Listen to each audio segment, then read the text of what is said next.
PT JIK melaksanakan program magang ke Jepang. Jadi PT JIK itu merupakan organisasi pengirim ya, atau SO. Jadi memiliki izin untuk memberangkatkan siswa magang ke Jepang.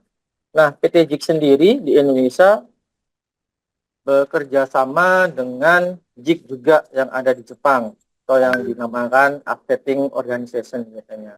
Jadi selain ada PT JIK yang di Indonesia, ada juga JIK Jepang yang bertempat di Tokyo. Nah, kerjasama ini untuk mengembangkan sumber daya manusia melalui program magang di Jepang. Jadi programnya hanya satu, yaitu magang di Jepang. Karena izinnya juga izin pemagangan. Nah, jenis pekerjaannya ada beberapa, yaitu di bidang manufaktur, pengolahan makanan, pertanian, peternakan, dan care worker. Untuk manufaktur sendiri biasanya akan diisi dari jurusan-jurusan teknik, pemesinan, otomotif, pengolahan. Kemudian ada kantor operasional Yogyakarta, ada juga kantor operasional Surabaya. Nah, kami dari kantor operasional Surabaya, area rekrutmennya itu di Jawa Timur. Jadi khusus untuk siswa dari sekolah mitra yang ada di Jawa Timur. Kemudian di JIK Jepang itu ada kantor utama Tokyo, kemudian ada Narita Training Center, kemudian ada juga 10 kantor cabang yang tersebar di seluruh Jepang. Apa fungsi dari 10 kantor cabang ini adalah untuk memonitoring, karena programnya adalah magang, maka harus ada monitoring dari JIK seperti itu. Nah, jadi fungsi dari 10 kantor yang ada di Jepang itu adalah untuk memonitoring siswa. Sama seperti mungkin adik-adik ketika PKL juga ada Bapak Ibu guru yang hadir, yang datang untuk memonitoring gimana PKL-nya, gimana magangnya, ada kendala apa tidak. Sama juga dengan fungsi JIK Jepang di 10 kantor cabang. Pasti nanti setiap 1 bulan sekali akan ada kunjungan, ya, bagaimana bahasanya, ada masalah tidak dengan orang perusahaan atau bagaimana, ada kendala apa misalnya gitu. Nah, kemudian untuk data keberangkatan PT JIK sejak 2016 itu keberangkatannya sudah berada di atas 1.000 orang per tahun. Dan hingga di akhir tahun ini kemarin 2024 untuk keberangkatan Desember, siswa magang yang ada di Jepang itu ada 3.324. Namun jumlahnya, kenapa Pak ini kok jumlahnya di bawah 1.000, yang ini kok tidak 1.100? Nah, karena siswa-siswa yang ada di Jepang saat keberangkatan 2021, 2020, 2022, ya, mungkin ini mendapatkan penilaian baik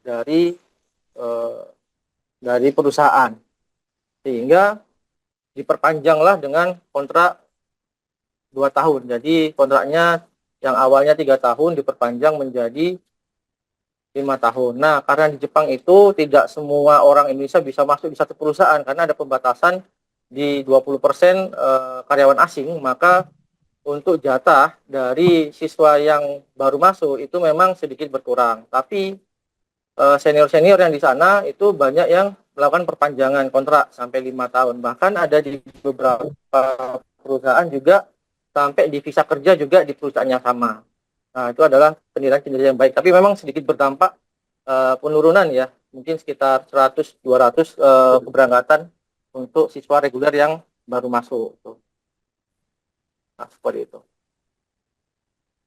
Nah, untuk prosesnya sendiri di PT JIK ini ada 5 tahapan.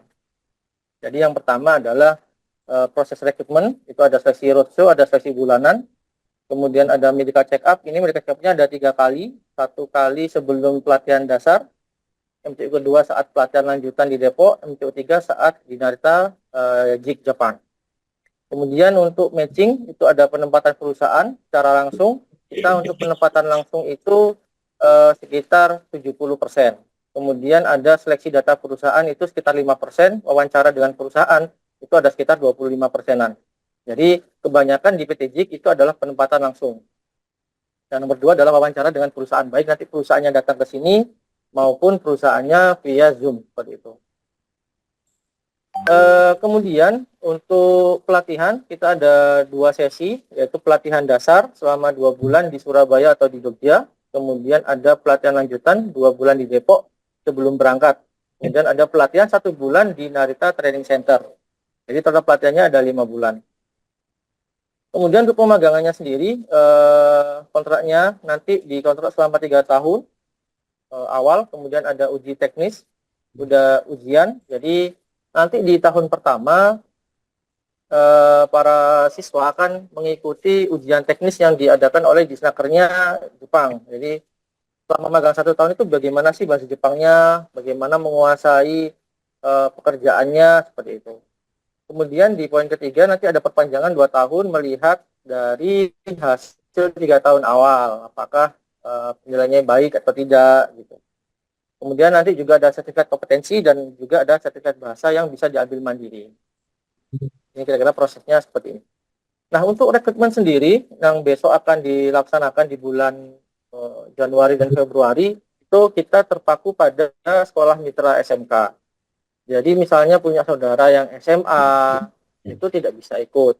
Mungkin punya teman yang sudah mitra sekolahnya tapi jurusannya tidak bisa diambil juga tidak bisa ikut. Jadi hanya beberapa saja yang bisa kita rekrut seperti itu.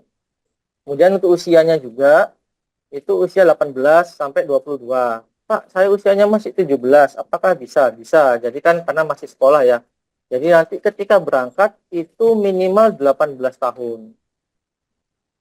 Nah, kemudian untuk kelas 12 kita pasti akan ada sesi roadshow ya keliling di Jawa Timur untuk sekolah-sekolah mitra. Kemudian nanti misalnya jadi alumni atau ada temannya yang alumni pengen sekolahnya gimana, jurusannya bagaimana, apakah bisa? Nanti bisa ikut seleksi bulanan. Seleksi bulanan ini biasanya kita adakan di awal bulan hari Senin, tapi tergantung dengan agenda juga di kantor seperti itu. Untuk tinggi badan ya, untuk laki-laki itu minimal 163 dengan berat badan proporsional. Kemudian untuk perempuan minimal 150 dengan berat 43 proporsional. Tidak buta warna, tidak berkacamata, tidak ada riwayat patah tulang atau retak. Pak, saya retak dulu masih SD loh. Ya, itu namanya riwayat dan itu di Jepang tidak bisa melalui PTJ. Mungkin melalui tempat lain bisa ya, tapi di PTJ memang tidak bisa karena nanti ketika musim dingin bakal sakit itu, dingin tulangnya.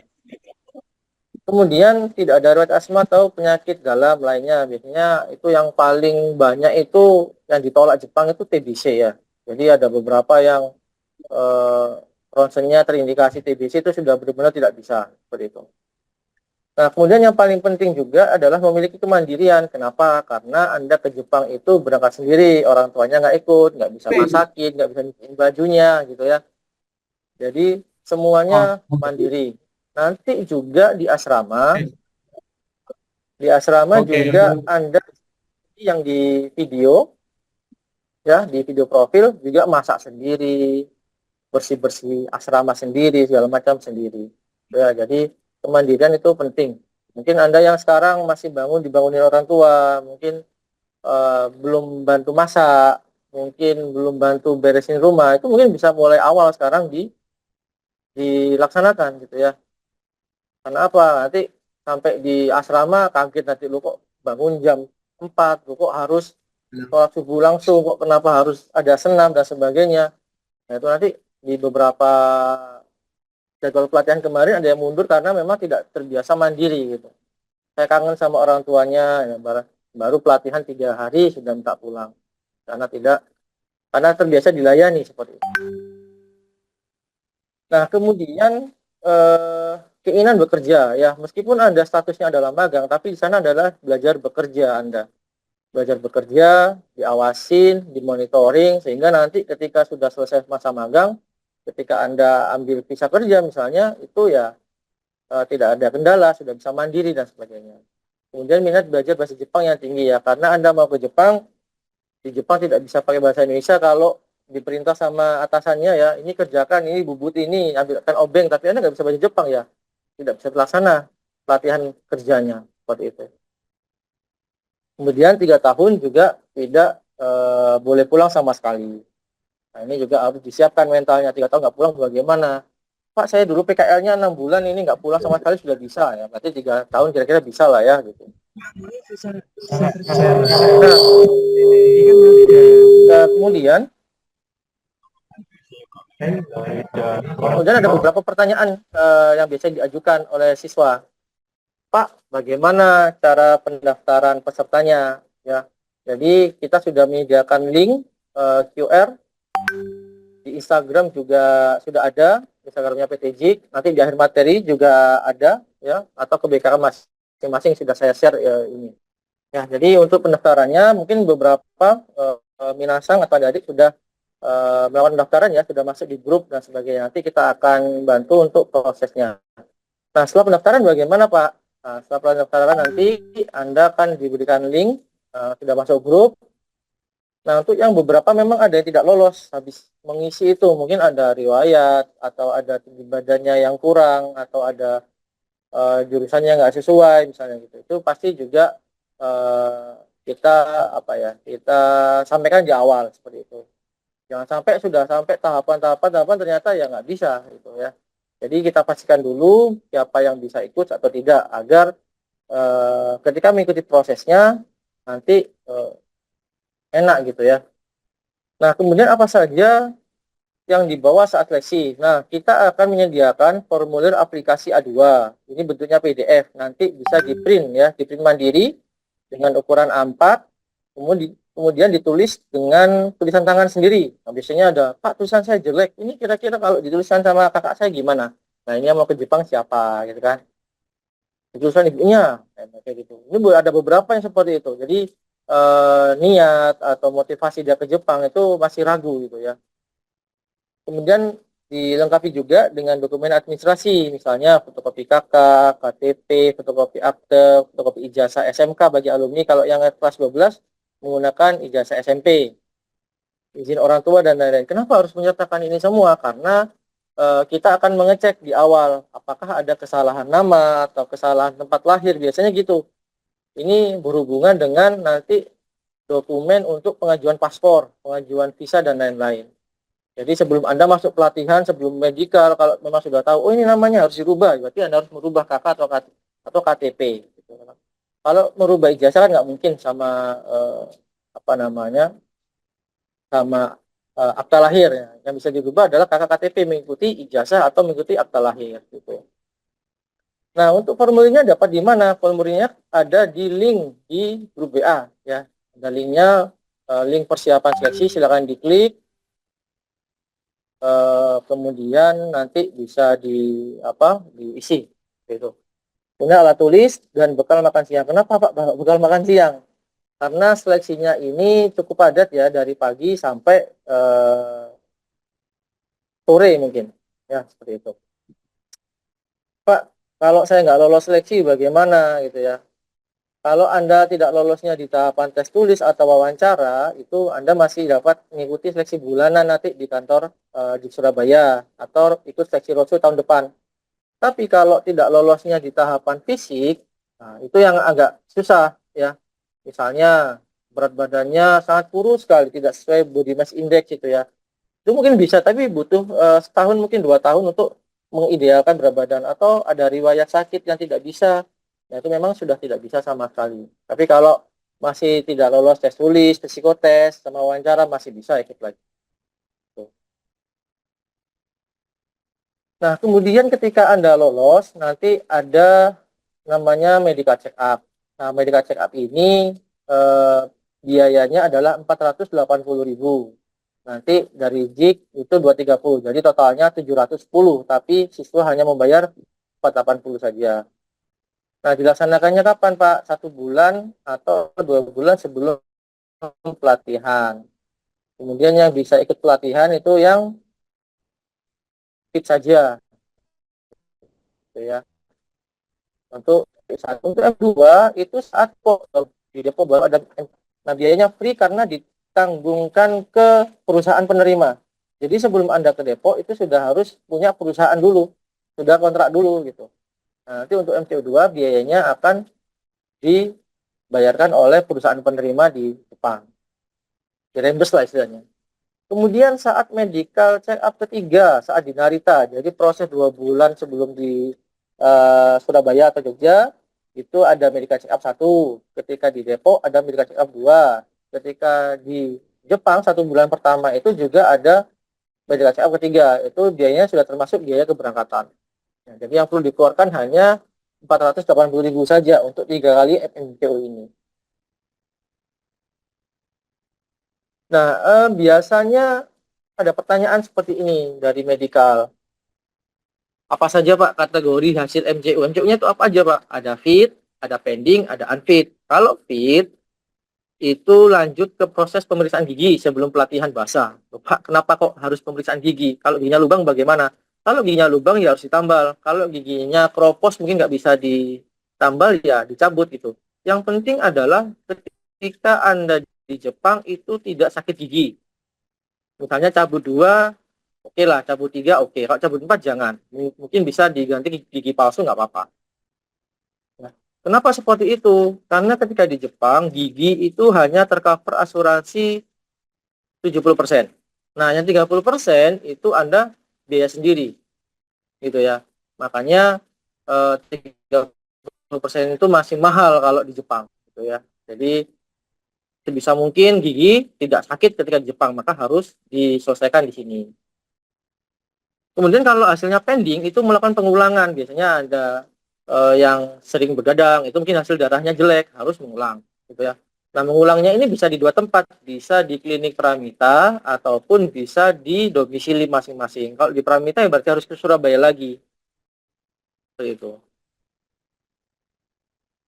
Nah, kalau nanti sudah selesai, maka bisa lanjut pemeriksaan gigi, ya. Untuk biayanya pemeriksaan lanjutan dibiayai sendiri ya, yang pribadi. Kemudian kalau unfit ya memang tidak bisa melanjutkan proses seperti itu. Nah, apa saja Pak yang perlu dipersiapkan sebelum MCU? Nah, itu yang paling penting adalah ada 4 nih. Perbanyak minum air putih. Ya, mungkin apa ya? Anda yang biasanya minum minuman serbuk ya, sambil nongkrong gitu kan, biasanya kopi tapi kopi serbuk gitu ya, di freeze atau ke apa gitu ya, macam-macam. Nah, itu biasanya kurang baik ya kalau jangka panjang seperti itu. Menghindari begadang, makan cepat saji ya, melakukan olahraga rutin minimal 30 menit sehari, bisa jalan kaki, bisa push up, bisa pull up, segala macam lah. Karena nanti bekerja di Jepang itu cukup berat ya, menguras tenaga juga. Makanya tadi ketika pelatihan juga dilatih olahraga, senam, push up, jogging, segala macam itu agar Anda siap asalnya di Jepang. Nah, kemudian pola hidup bersih dan pola hidup sehat. Kemudian saya lanjutkan setelah medical, ini ada pelatihan dasar. Ya, pelatihan dasar ini di Surabaya Training Center, Yogyakarta Training Center selama 2 bulan berasrama. Kita ada pelatihan setiap bulan. Ya, jadi dalam 1 tahun itu ada 11 kali pelatihan. Ya, ada 11 kali jadwal pelatihan. Dan juga ada 11 kali jadwal medical. Jadi setiap bulan ada medical, setiap bulan pasti ada pelatihan untuk memenuhi kebutuhan keberangkatan. Jadi di keberangkatan itu sendiri dari 1000 permintaan itu pastinya harus menyediakan 100 orang setiap bulan, gitu ya. Maka pelatihannya juga 100 orang, medikalnya juga 100 orang, tapi dibagi menjadi 3 asrama. Jadi PT JIK Surabaya menyiapkan juga, JIK Jogja menyiapkan, JIK Depok juga menyiapkan, seperti itu. Nah, di pelatihan dasar itu nanti Anda akan belajar bahasa Jepang dasar dan pelatihan non bahasa atau budaya. Nanti 5R, bagaimana menerapkan, kemudian Kaizen, bagaimana menerapkannya di sini. Kemudian nanti ada apa namanya? Bagaimana cara menggunakan kereta di sana, bagaimana cara menggunakan sepeda di sana gitu. Nah, banyak hal yang nanti akan Anda pelajari. Ya. Kemudian pelatihan fisik, mental, dan disiplin. Ini tadi sudah saya sampaikan. Ya, pagi jam berapa bangun, kemudian apa namanya, olahraga, masak, bersih-bersih asrama, gitu ya, sampai nanti belajar dan sebagainya. Kemudian pembiasaan hidup mandiri dengan masak, bersih-bersih, dan olahraga. Nah, masak, bersih-bersih, dan olahraga ini nanti dibagi menjadi 3 shift. Misalnya satu kelas 16 orang nih. Berarti masing-masing 5 orang masak, 5 orang bersih-bersih, 5 orang olahraga misalnya gitu. Nah, nanti digilir, oh hari ini saya masak, berarti besok bersih-bersih asrama. Oh, saya besok berdiri asrama berarti lusa saya olahraga. Nah, itu seperti itu. Jadi dibagi di rolling gitu. Jadi semua akan kebagian masak, semua akan kebagian bersih-bersih dan olahraga. Kemudian biayanya berapa, Pak? Tadi kan medical biayanya 480. Mungkin sama pengulangan kalau ada ya disiapin 200-an mungkin. Sama biaya transport yang belum. Ya sekitar sejuta lah, mungkin nggak sampai kalau sejuta. Nah, untuk biaya pribadi itu Anda harus menyediakan untuk uang makan, jajan, misalnya mau jajan di sini, pulsa, beli sabun dan sebagainya macam, karena berasrama 2 bulan itu sekitar 2 juta per bulan dan dikelola secara pribadi. Jadi uangnya dibawa sendiri nih. Untuk makan sendiri di sini kurang lebih 250.000 seminggu. Jadi kalau 1 bulan itu 4 sampai 5 minggu ya sekitar 1.250.000 lah untuk makan aja.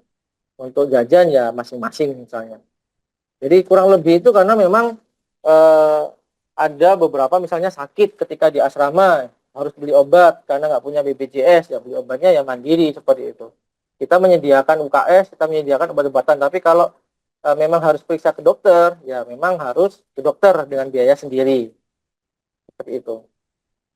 Kemudian kegiatan asramanya dimulai pukul 4.30 sampai jam 7 pagi. Tadi itu ya masak, bersih-bersih, olahraga. Kemudian jam 8 sampai jam 4 itu belajar bahasa Jepang di kelas. Kemudian jam 17 sampai 21 juga kegiatannya sama.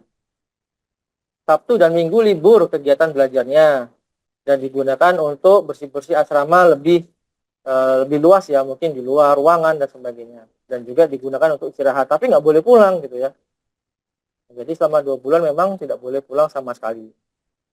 Kenapa Pak nggak boleh pulang gitu? Apakah belajar jauh dari orang tua? Ya itu salah satunya.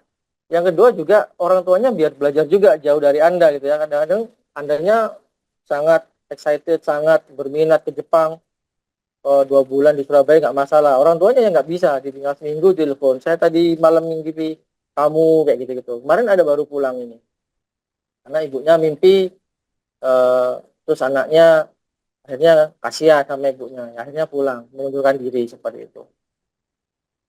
Nah, kemudian pertanyaannya di pelatihan dasar biasanya, apakah ada ujian bahasa Jepang? Nah, ujian dilaksanakan itu 6 kali selama 2 bulan. Jadi kita menggunakan buku dari modulnya PTJIC sendiri. Namanya modulnya apa ya? Saya lupa modulnya apa namanya. Tapi menggunakan modul punya PTJIC sendiri ya. Jadi di situ nanti ada yang dasar, ada hiragana, ada katakana, ada aisatsu, salam. Kemudian ada bab mulai masuk bab kosakata itu bab 1 sampai 13. Seperti itu. Nah, ujiannya juga sama, ada 6 kali. Ujian di hiragana, ujian di katakana, ujian di aisatsu, seperti itu. Ada ujian bab 15, 6, 10, 11, 13. Pak, jika tidak lulus ujian bahasa Jepang bagaimana gitu ya. Nah, sebelum tanya ke situ, siswa sebenarnya akan diberikan pengulangan materi sebelum ujian. Fukusu itu apa ya? Istilahnya ya, bahasa Indonesianya ya. Jadi akan mengulas materi 1 hari sebelum ujian. Ya. Kemudian siswa juga akan diberikan materi tambahan di hari libur jika memang dirasa kemampuannya kurang. Wah ini kurang nih, ini kalau apa namanya ujian bakal nggak lolos nih, maka nanti senseinya akan mengasih atau memberi materi di hari libur seperti itu. Kemudian siswa akan diberikan kesempatan maksimal 3 kali remedial.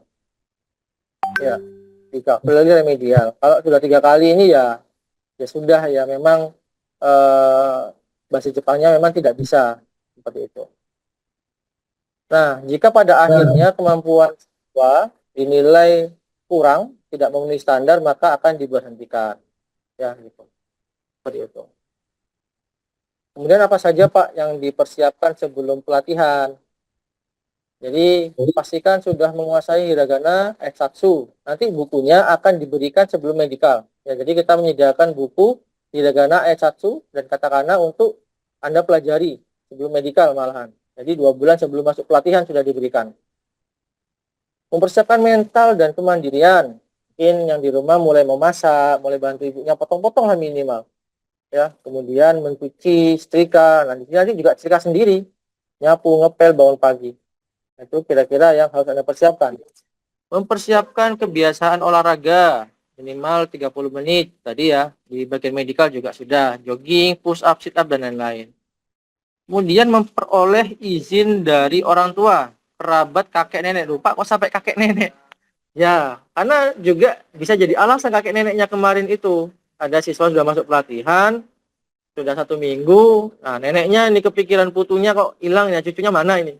Ikut pelatihan 1 minggu nggak pulang-pulang, itu kepikiran nggak bisa makan, sakit gitu. Akhirnya mungkin karena dekat sama kakek neneknya ya, jadi akhirnya dia memutuskan untuk mengundurkan diri seperti itu. Jadi harus dijelaskan juga ke orang tua bahwa 2 bulan nggak boleh pulang gitu. Kemudian memeriksa dokumen apabila terjadi kesalahan penulisan akte, ijazah, KK atau KTP. Biasanya akan diganti itu KK dan KTP-nya.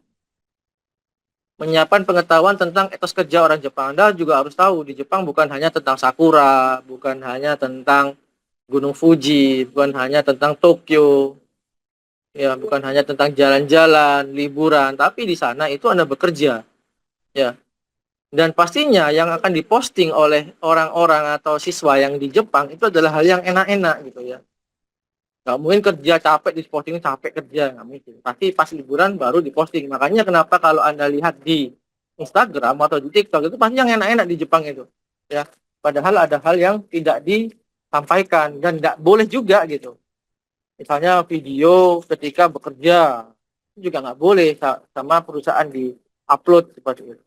Jadi yang bisa diupload ya ketika jalan-jalan, ketika belanja, ketika apa gitu.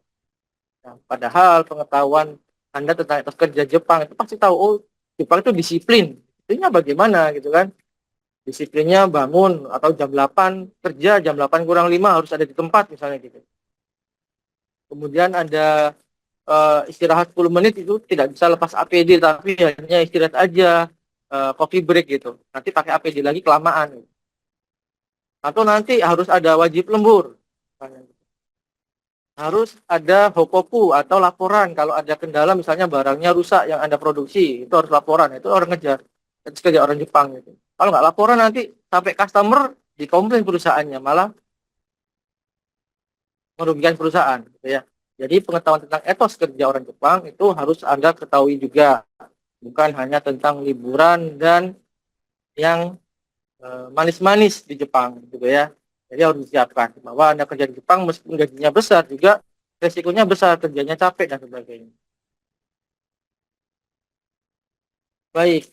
Kemudian setelah nanti Anda pelatihan ya, pelatihan apa namanya 2 bulan di Surabaya, itu ada proses yang namanya matching. Jadi sebelum pelatihan lanjutan di Depok ada proses namanya matching. Matching itu penempatan perusahaan didasarkan dengan kesesuaian jurusan dan jenis pekerjaan linier. Ya, misalnya Anda jurusannya otomotif ya nanti mungkin di industri otomotif misalnya membuat suku cadang, operator produksi. Anda pemesinan ya nanti di sana bubut, nupris, ya CNC. Anda yang las juga di sananya pengelasan, GMAW, FCAW. Yang pertanian juga di pertanian, yang pengolahan juga di pengolahan. Jadi magang itu harus linier, paling tidak ya 80% lah. Nah kemarin ada yang jurusannya pengecatan gitu ya. Nah sebelum dicat kan harus dibersihkan dulu barang produksinya di gerenda. Nah dia nggak mau gerenda, padahal gerenda itu adalah proses dari pengecatan. Jadi pembersihan sebelum pengaplikasian cat seperti itu. Itu tidak mau, akhirnya dia mundur pulang dari Jepang. Itu resiko sekali malah. Sudah sampai Jepang malah mundur ya. Seperti itu. Padahal di awal juga sudah disampaikan bahwa pekerjaannya cat ya pastinya juga ada pekerjaan lain. Misalnya apa ya, pemberian lakban agar catnya tidak sampai di benda yang sebelahnya kayak gitu. Nah, kemudian dilaksanakannya sebelum ataupun saat pelatihan. Jadi sebelum medikal itu sudah juga bisa matching gitu. Jadi ada kebutuhan nih orang untuk perusahaan Panasonic bangunan 10 orang. Nah, maka kita akan memanggil 10 orang untuk medikal di eh, di 6 bulan sebelumnya agar bisa untuk matching di perusahaan tersebut seperti itu. Nah, prosesnya untuk apa namanya untuk proses matching atau penempatan perusahaan ini kita tidak menggunakan istilah job ya. di PTJ ya. Nah, kalau job itu adalah untuk di Keputih Gino atau di SSW. Kalau di PTJ kita menggunakan namanya perusahaan, making perusahaan seperti itu. Itu ada penunjukan langsung. Tadi yang saya sampaikan, 70% itu penunjukan langsung. Wawancara perusahaan, kaji exemption. Jadi orang perusahaannya datang ke Indonesia seperti yang di foto ini. Ini adalah perusahaan dari Shiraishi Iron Works ya untuk pengelasan apa ya? Tabung, tabung LNG yang gede-gede itu. Eh, Sampai orangnya datang sendiri. Kemudian ada wawancara virtual itu bisa melalui Zoom atau Skype.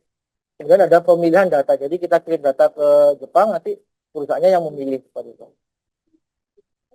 Nah, penentuan matching yang saya sampaikan tadi itu berdasarkan persyaratan perusahaan penerima, misalnya hard skill, kompetensi, usia, jenis kelamin. Ada perusahaan yang mensyaratkan bahwa junior yang masuk tidak boleh lebih tua daripada senior gitu, karena mungkinnya masih ini ya, mungkin nanti di Jepang juniornya lebih tua, nggak dengerin kata senior atau lebih lebih selfish gitu ya, tidak bisa diatur dan sebagainya. Itu orang Jepang juga masih berpikir seperti itu. Ada beberapa perusahaan siswa tidak boleh lebih tua daripada senior di sana. Nah, kemudian jumlah perusahaan penerima di Jepang itu ada 592 perusahaan. Nah, jadi PT JIC itu bekerjasama dengan JIC Jepang. Nah, di Jepangnya ini punya rekanan 592 perusahaan di sana. Jadi bisa saja Anda ditempatkan di perusahaan nomor berapa, nomor berapa, nomor berapa. Seperti itu. Dan juga ada kontrak kerja. Jadi sebelum ke Depok itu pasti ada kontrak kerja dulu. Gajinya berapa, kemudian tempat tinggalnya di mana, lemburannya berapa jam, ada kenaikan gaji apa enggak, ada bonusnya apa enggak, ada lemburnya apa enggak. Gitu. Jadi semua ada di kontrak kerja sebelum Anda berangkat ke Jepang. Gitu. Jadi setelah matching, perusahaan oke, baru perusahaan kirim kontrak kerja. Gitu. Nah, pertanyaannya biasanya di bagian matching itu apakah bisa memilih perusahaan tidak sesuai kompetensi misalnya. Pak, saya tuh punya sawah di rumah, saya pengen di Jepangnya magang di sawah gitu. Padahal Anda jurusannya las gitu. Nah, itu tidak bisa ya. Karena apa? Karena program magang itu ditujukan untuk siswa-siswi terbaik memperoleh kesempatan belajar teknologi secara langsung sesuai dengan kompetensi keahliannya. Nah, jadi Anda yang jurusannya las di sekolah ya Jepangnya las gitu.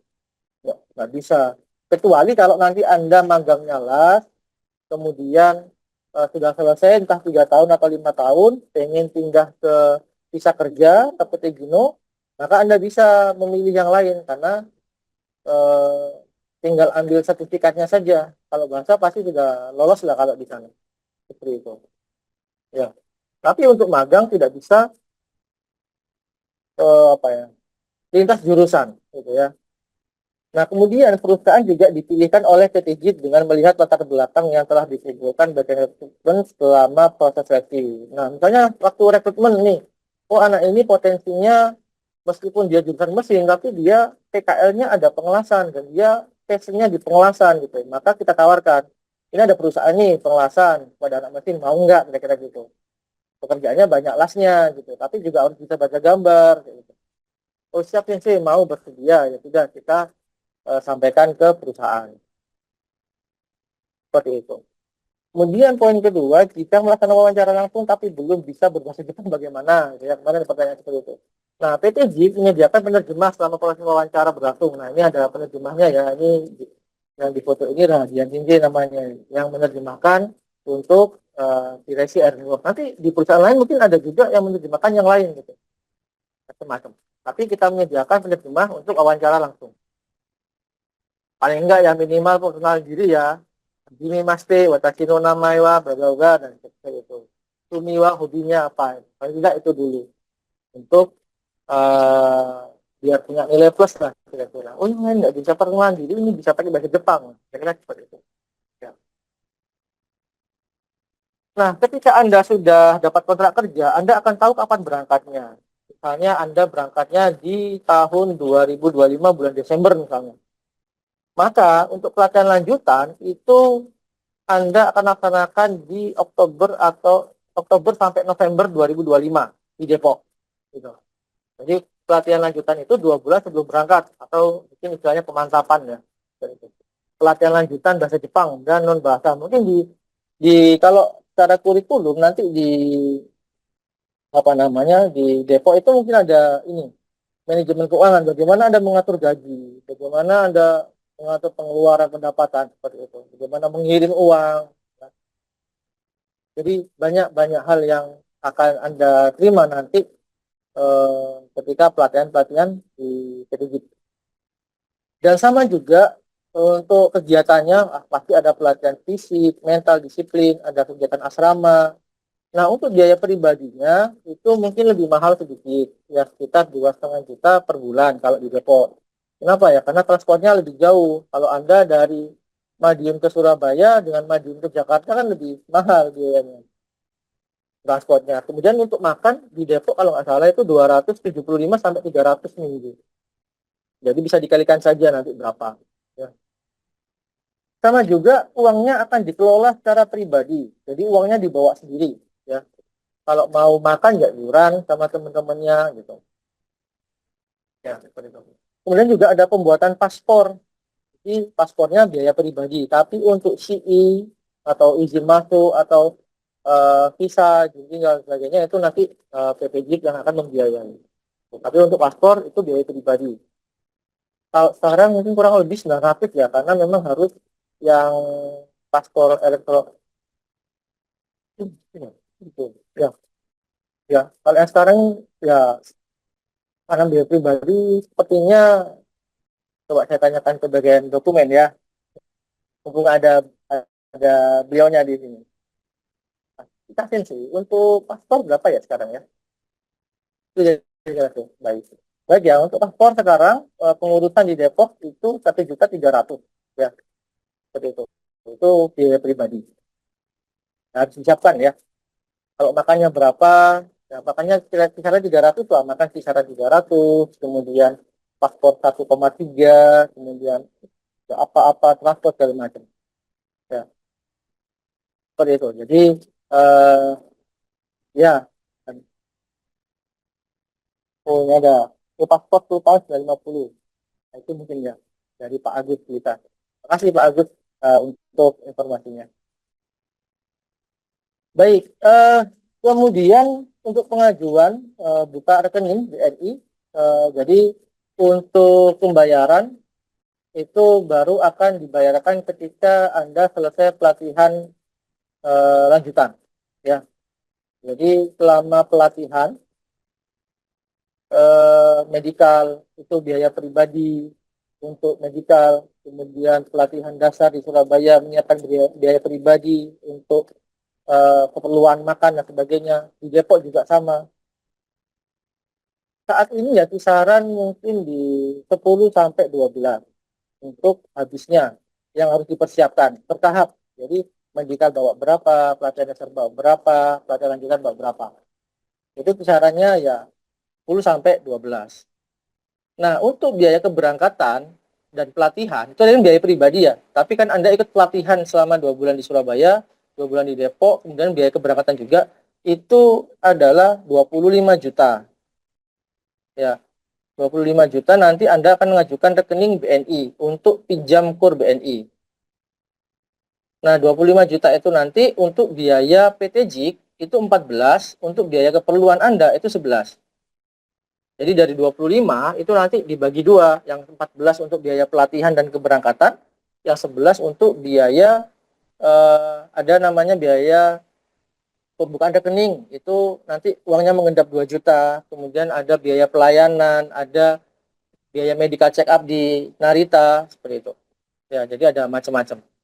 Kemudian juga di Depok ya, karena Anda magang itu nanti ada ujian bahasa N5. Kalau nanti visa kerja atau Petigino itu N4, lebih sulit dan lebih lama belajarnya. Nah, ada ini 4 bulan itu untuk ujian bahasa N5. Ya. Jadi sebagai syarat untuk pemagangan. Nah, pertanyaannya biasanya di pelatihan lanjutan, apakah boleh menggunakan uang pribadi tanpa talangan? Tadi kan ditalangi sama BNI ya, 25 juta ya.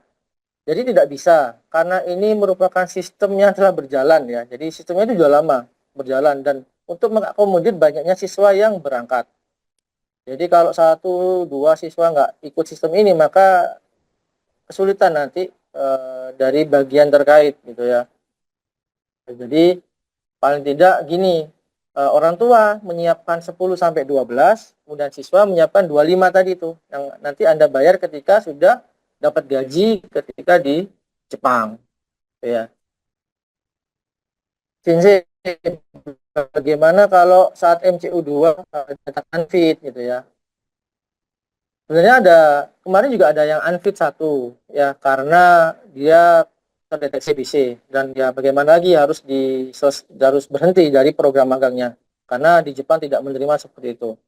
Nah, tapi siswa akan diberikan second opinion atau pemeriksaan ke pihak kedua sebelum diputuskan nggak bisa gitu, enggak ya. Jadi coba deh ke dokter sini, misalnya gitu, melakukan pemeriksaan kembali ke pramita atau ke dokter. Nah, hasil tersebut akan menjadi pertimbangan bakal lanjut atau tidak. Gitu. Jadi nggak serta-merta langsung hasil dari MCO2 membatalkan gitu ya. Nah, itu sampai saat ini dari 1.000 keberangkatan tadi, itu baru satu yang tidak. Tahun kemarin ya, 2024 yang gagal berangkat karena MCO2-nya unfit. Gitu. Apakah semua siswa pasti mendapatkan KUR BNI? Ini ada pertanyaan ya, nanti coba saya jawab ya untuk Stephen. Apakah semua siswa pasti mendapatkan KUR BNI?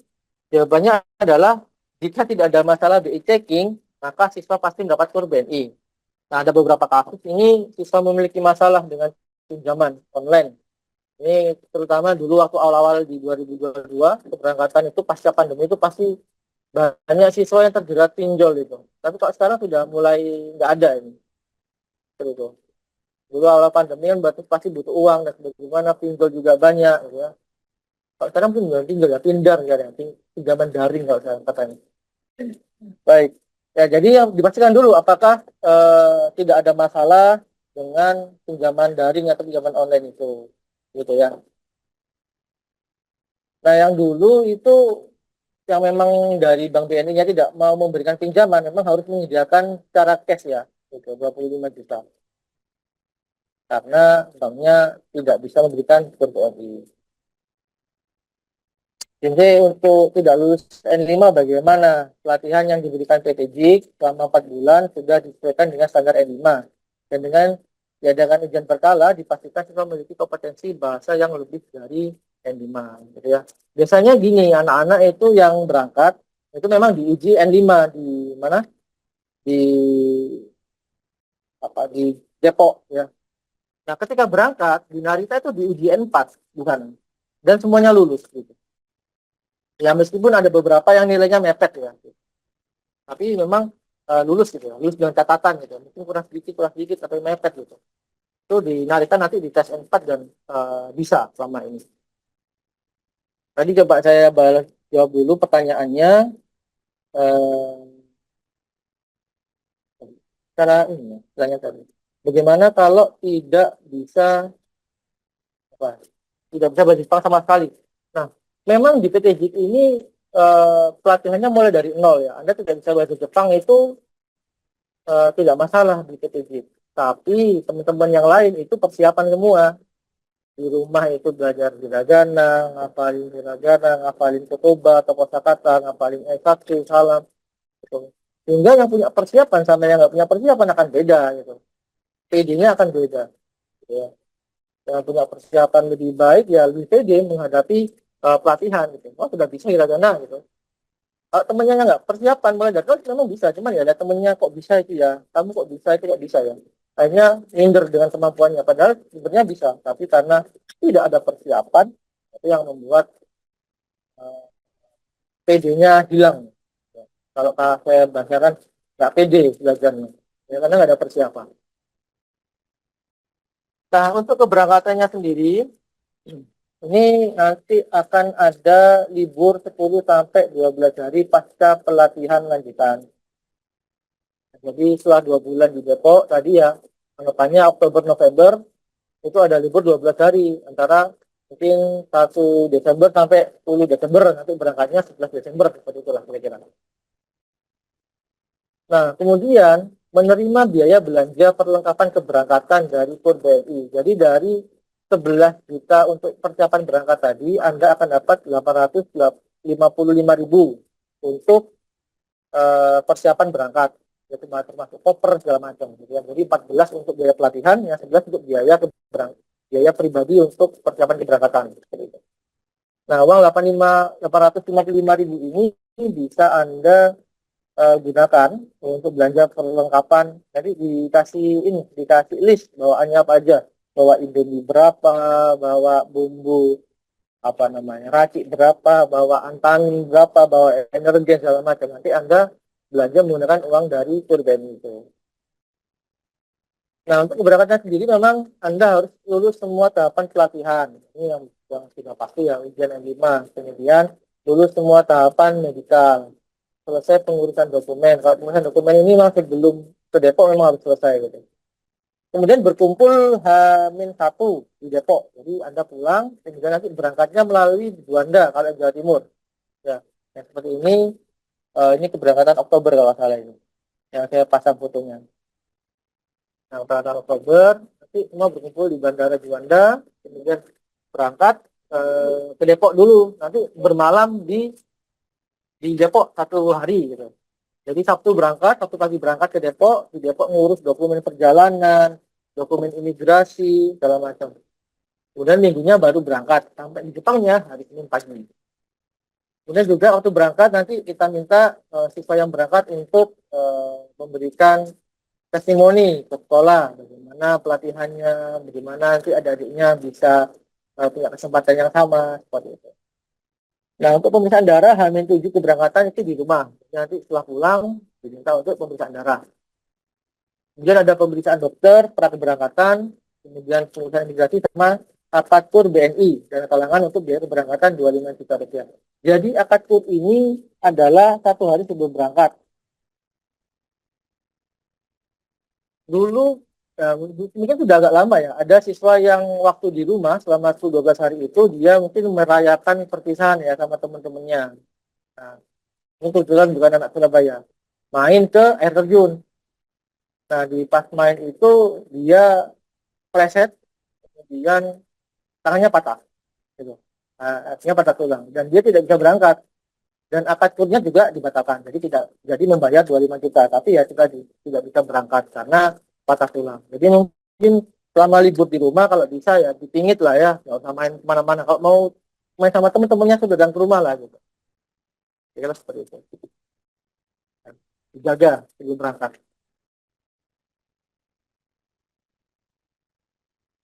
Kemudian untuk dana talangan ini bagaimana nanti proses mengangsurnya, Jadi nanti Anda itu akan dijamin oleh yang namanya Koperasi Mitra Kensitu Indonesia atau KMKI. Nah, oleh KMKI ini Anda akan dijamin dapat talangan. Jadi nggak usah ada jaminan ijazah, tidak ada jaminan BPKB, surat tanah atau apa, nggak usah. Jadi selama menjadi anggota KMKI, Koperasi KMKI, Anda akan dijamin untuk mendapatkan kur BNI. Jadi nanti yang menagih selama di Jepang itu adalah KMKI. Ya, dimulai di bulan ketiga. Bulan pertama kan masih di Narita Training Center. Bulan kedua baru masuk perusahaan, belum gajian. Nah, bulan ketiga baru gajian tuh. Nah, itu baru Anda mulai menabung untuk BNI. Nanti Anda transfer ke KMKI, KMKI yang akan membayarkan ke BNI. Gitu. Nah, Anda juga akan dapat laporan dari KMKI. Oh, ini kamu kemarin transfer 20.000 yen, karena memang harus 20.000 yen atau sekitar 2.200.000. 20.000 yen. Nanti jadi rupiahnya sekian, pembayaran BNI-nya sekian, apanya sekian, sisa tabungannya sekian. Jadi akan dapat bulanan, ya akan dapat informasi bulanan mengenai pembayaran kur Anda. Nah, untuk kur ini nanti akan selesai atau akan lunas di 18 bulan. 18 bulan itu sudah selesai. Nah, untuk selanjutnya bagaimana? Selanjutnya Anda bisa melanjutkan lagi untuk menabung ya, menabung dari gaji Anda untuk menabung di KMKI tadi. Nanti setelah pulang baru dicairkan. Kalau Anda rajin nabung 20.000 yen selama 3 tahun, itu kurang lebih sisa dananya itu 50 sampai 55. Itu sudah lunas kurnya. sisa dananya, sisa tabungannya. Karena kan tadi otomatis lunas di bulan 18. Jadi di bulan ke-36 Anda buka itu sekitar 50 sampai 55 juta tergantung kursnya berapa. Kalau dilanjutkan lagi nanti di wisuda 3 atau di perpanjangan 2 tahun, itu akan beda lagi hasilnya. Gitu. Ya, tapi ini adalah celengan yang tabungan yang buat Anda setelah pulang. Misalnya. Tapi kalau untuk kebutuhan di rumah, misalnya transfer, adanya sekolah, dan sebagainya, ya bisa digunakan dari sisa gajinya. Gitu. Nah, kemudian di keberangkatan, Anda akan berada di Narita Training Center 1 bulan di Narita sebelum ke perusahaan. Kemudian di sana apa saja? Di sana ada pemantapan bahasa Jepang N4 ya. Jadi akan dapat ujian, jadi diuji setara N4 nanti. Kemudian adaptasi cuaca, adaptasi lingkungan, makanan dan lain-lain. Nah, di Narita Training Center Anda akan dapat uang saku 60.000 yen. Ya, dapat uang saku 60.000 yen itu kalau dikurskan sekitar 6.500.000. Nah, untuk keperluan selama di Narita sekitar 2 juta dan awal masuk perusahaan 1 bulan di perusahaan itu 4,5 jutaan. Sebelum Anda dapat gaji. Artinya kan kerja dulu baru gajian, namun gajian langsung kerja kan. Gitu. Kemudian ada penjelasan kirim uang ke Indonesia, kemudian ada MTU ketiga, dan persiapan pindah ke perusahaan. Ini adalah keberangkatan sepertinya April 2022 atau 2023 ini. Ini yang berangkat 240 orang. Dan sampai didatangi oleh Bu Menteri waktu itu ya, sekarang sudah ganti Menteri.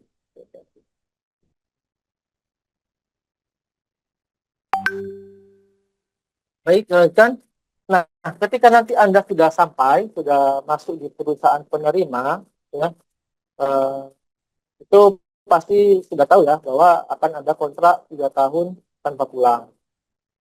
Kemudian mengikuti aturan dari perusahaan, ya, disiapkan asrama dan atau apartemen. Jadi nanti di Jepang Anda nggak perlu cari apato ataupun rio asrama ya.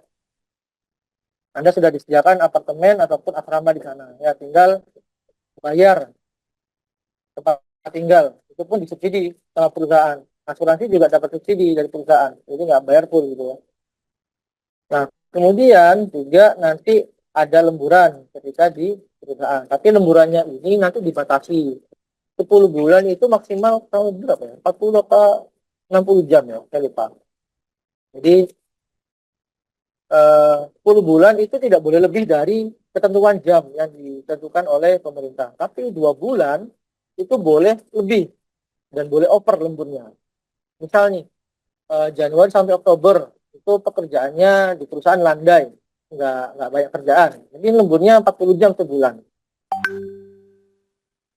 Nah, kemudian di November Desember pekerjaannya lagi banyak, nah itu bisa sampai 80 jam, 100 jam itu diperbolehkan. Jadi 2 bulan boleh lembur over ya, 10 tidak boleh. Nah, kemudian PT JIK di Jepang juga menyediakan sesi pembimbing ya, yang datang setiap 1 bulan sekali. Kemudian juga ada perpanjangan 2 tahun. Nah, kalau perpanjangan 2 tahun, kapan pulangnya? Gitu? Pulangnya di tahun keempat, itu dapat jatah cuti selama 1 bulan. Ya, jadi dapat jatah cuti selama 1 bulan di tahun keempat. Nanti silakan kompromi sama perusahaan. Misalnya, Pak, saya pengen pulang pas Lebaran. Oh, pas Lebaran ini kerjanya lagi banyak, lagi liburnya tinggi-tingginya. Kalau di lain bulan bagaimana? Nah, itu nanti silakan berkompromi sendiri dengan perusahaan. Kemudian asuransi itu akan ditanggung 100% ya, kecuali gizi tadi 70%. Nah, kemudian pendapatan bersih itu 9 sampai 14 juta rupiah belum termasuk lembur. Ya, itu juga belum termasuk makan dan mengatur BNI. Mengatur pinjaman per BNI 2 juta rupiah per bulan. Nah, misalnya bersihnya dapat 11, kemudian makannya karena iuran 1 juta, kurnya 2 juta, berarti sisa gajinya itu 8 juta. Tapi ada lemburan 40 jam, itu 4 juta, berarti dapatnya 12 juta. Itu contoh saja. Lupa kenapa kok tidak fix gitu ya. Nah, karena kita perusahaannya banyak di Jepang. Ada 500-an, 594 perusahaan di sana. yang pastinya pendapatannya juga beda-beda. Ada yang tempat di Tokyo juga sama di Okayama misalnya akan berbeda pendapatannya, tapi pengeluarannya juga beda. Kalau di Okayama, di area industri misalnya, jauh dari mana-mana, mau makan enak harus ke kota dulu, misalnya beli ramen harus ke kota dulu. Tapi kalau di kota, misalnya di Tokyo penempatannya, ya keluar rumah sudah ada restoran banyak. Ya, uangnya banyak tapi jajannya juga kenceng gitu kan. Gitu. Jadi sama saja. Gitu. Nah, di beberapa perusahaan juga akan ada bonus, tapi ya tidak semua gitu ya. Gitu. Nah, untuk jadwalnya sendiri, ya jadwal seleksinya sendiri besok itu ada berapa? Ada 3 tahapan ya. Tahapan yang pertama itu pembukaan dan tes tulis itu mungkin Anda bisa datang lebih awal, jam 7 sudah datang, nanti mungkin absensi dan sebagainya, jam 7.30 sampai jam 10.30 nanti pembukaan dan tes tulis. Tes tulisnya apa? Tes tulisnya itu matematika, bahasa Indonesia, dan apa ya? Dan logika gambar ya. Jadi hitungan matematika, hitungan dasar matematika, kemudian bahasa Indonesia, hafalannya, kemudian ada logika gambar. Itu aja, 3 itu psikotesnya.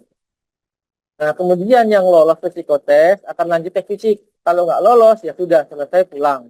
Atau ikut apa ya, di bulanan atau di rute berikutnya.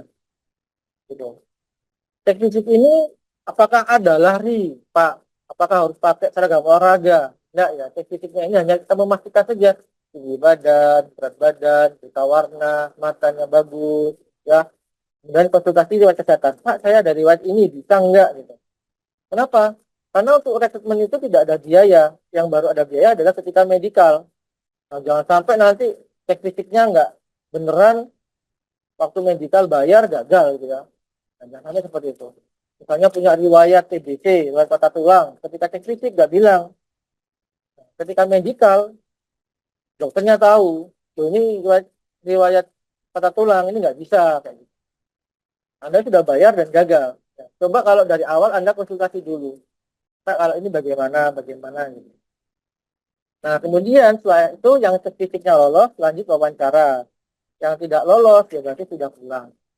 Nah, wawancaranya ini mungkin kalau di beberapa sekolah itu memang di hari yang sama, di satu hari yang sama sudah selesai. Tapi kalau ada yang gabungan sekolahnya itu sampai 2 hari. Nah, 2 hari nanti akan dibagi. Oh, si A wawancara hari pertama, si B wawancara hari kedua, seperti itu. Pada poin keempat wawancara hari kedua, seperti itu. Ya, jadi biasanya satu hari selesai. Ini kalau memang pesertanya banyak, itu bisa sampai 2 hari. Itu biasanya di daerah Madiun itu memang banyak. Kemudian Tulungagung, Blitar juga banyak. Hasil seleksi paling tepat 30 hari setelah pelaksanaan seleksi. Tapi mohon maaf, mungkin untuk pengumuman seleksinya agak sedikit molor. Kenapa molor? Karena jadwalnya, ya jadwal rotonya mungkin sudah saya share di Instagram dan mungkin dari Bapak Ibu guru juga sudah share ke siswa, itu cukup padat sekali gitu ya. Mohon maaf. Jadi karena ada PKL di semester 5, maka jadwal rotonya harus dipadatkan di semester 6 seperti itu. Jadi untuk QC, untuk input hasil seleksi itu sedikit kewalahan dengan jadwal yang padat. Ini untuk SMK 1 Asri mulai nanti di tanggal 13, kemudian tanggal 14-nya di Madiun, tanggal 15-nya di Kebonsari, dan tanggal 16-nya di Magetan. Kemudian biasanya di tempat ini tidak selesai satu hari. Maka tanggal 17, 18, 19, 20 itu harus dilaksanakan wawancara lanjutan gitu di hari keduanya. Dan tanggal 22 di Mojokerto, kemudian di Surabaya, kemudian di Malang, dan Februari juga cukup padat. Ini pasti Senin sampai Jumat selalu ada ya. 3, 4 sampai wawancaranya dan sebagainya.